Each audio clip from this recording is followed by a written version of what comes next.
పరీక్షణ్ మహారాజు కథ భాగవతంలో ఉంది. శ్రీమద్ భాగవతం, విష్ణు భాగవతం దాంట్లోనూ ఉన్నది, దేవీ భాగవతంలోనూ ఉన్నది. కొద్ది తేడాలు ఉన్నాయనుకోండి. భాగవతం ఏం చెబుతున్నది, విష్ణు భాగవతం అని అంటే పరీక్షణ్ మహారాజు ముని శాపం వల్ల 7 రోజులలో మరణించవలసి వచ్చింది. ఆ మరణించవలసి రావటం వల్ల 7 రోజులలో ముక్తికి పోయేటువంటి మార్గం కావాలి అని అనుకున్నాడు ఆయన. శుక మహర్షి వచ్చి భాగవతాన్ని వినిపించాడు. వినిపించినందువల్ల ఆయనకు ముక్తి కలిగింది. ఇది శ్రీమద్ భాగవతం చెప్పేటువంటిది. శుక మహర్షి చెప్పాడు అక్కడ. శుక మహర్షి కథ దేవీ భాగవతంలోనూ ఉంది. అయితే పరీక్షిత్తు కాలం నాటికి శుకుడు లేడు. దేవీ భాగవతం ప్రకారం శుకుడు వెళ్ళిపోయినాడు, శరీరాన్ని విడిచిపెట్టాడు. ఈ తేడా ఉన్నది. దేవీ భాగవతంలో పరీక్షిత్తుకు శుకుడు వచ్చి భాగవతాన్ని వినిపించటం అనేది లేదు. పరీక్షిత్తు పాము గెలిచింది, మరణించాడు, ప్రేతమై తిరుగుతున్నాడు. అతని ముక్తికి పోలే. ఈ ప్రధానమైన విభేదం ఉన్నది శ్రీమద్ భాగవతానికి, దేవీ భాగవతానికి.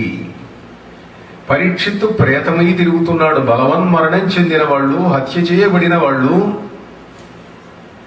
ప్రేతమై తిరుగుతుంటారు. హఠాన్మరణం చెందిన వాళ్ళు, మళ్ళీ యుద్ధంలో వెంటనే మరణించిన వాడికి వీరస్వర్గం వస్తుంది. అలా కాకుండా గాయాలు తగిలి కొన్నాళ్ళు బాధపడి మరణించాడనుకోండి, ఏమో వాడు ఎక్కడికి పోతాడో, వాడు ప్రేతం కావచ్చు.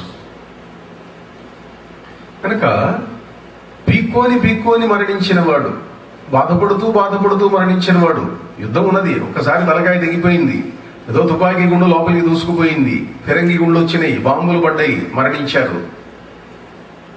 ఆ మరణాలు వేరు. ఈ మరణాలలో యుద్ధ మరణాలకు మాత్రం విలువ ఇచ్చింది. ద్వావిమౌ పురుషౌ లోకే సూర్యమండల భేదినౌ పరివ్రాడ్ యోగయుక్తశ్చ రణేచ అభిముఖే హతః. 2 పురుషులు, 2 మనుష్యులు సూర్యమండలాన్ని ఛేదించుకొని పైకి వెళ్తారు. ఎవరు వాళ్ళు? పరివ్రాట్ యోగయుక్తశ్చ, యోగయుక్తుడైనటువంటి పరివ్రాజకుడు వెళ్తాడు. రణేచ అభిముఖే హతః, యుద్ధం చేస్తూ శత్రువు చేతుల్లో అప్పటికప్పుడు మరణించిన వాడు. మరణించేటప్పటికి బాధ, వేదన, రోగము ఏముండదు, ఆ క్షణంలో మరణించాలి. అలా మరణించిన వాడు వెళ్ళిపోతాడు పైకి. మిగిలిన వాళ్ళంతా బలవన్మరణాలు, హఠాన్మరణాలు, బాంబులు పడ్డాయి, ఏదో జరిగింది, నీళ్లలో పడ్డాడు, ఓడ వేలిపోయింది, ప్రమాదాలు జరుగుతున్నాయి, వాళ్ళంతా ప్రేతములుగాక తప్పదు. కొంతమంది అనుకుంటారు, ఈ కష్టాలేం పడలేకుండా హాయిగా సూసైడ్ కమిట్ చేసుకుందాం. చేస్తే ఏం లేదు, పైన పోయి ఇంకాస్త బాధలు పడాలి, ఇంకొంచెం కష్టాలు పడాలి, ఇంకొంచెం వేదన అనుభవించాలి. ఇక్కడ మీకు ఆకలి అయితే కాస్త అన్నం నేను అడుక్కోనైనా, అక్కడ అన్నం పెట్టేవాడు ఉండడు, ఆకలి అవుతూ ఉంటుంది, దప్పికైతూ ఉంటుంది, బాధలు పడుతూ ఉంటారు, తిరుగుతూ ఉంటారు. పరీక్షిత్తు ఆ రకంగా తిరుగుతున్నాడు. దేవీ భాగవతం ప్రకారం అలా జరిగింది. ఎందుకు జరిగింది అట్లా?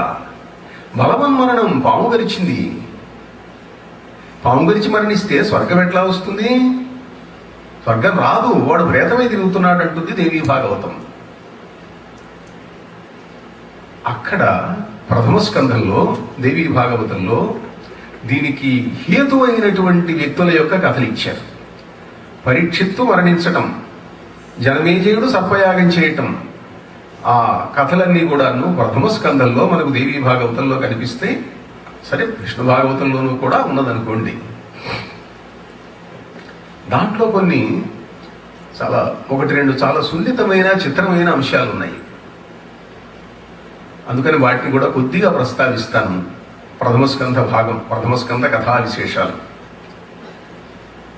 పరీక్షిత్తు వేటకు వెళ్ళాడు. అతడు కృష్ణ భక్తుడు, మహాపురుషుడు, ధర్మాన్ని 4 పాదములతో పరిపాలించేటట్లుగా చేస్తున్నటువంటి వాడు. వేటకు వెళ్ళాడు.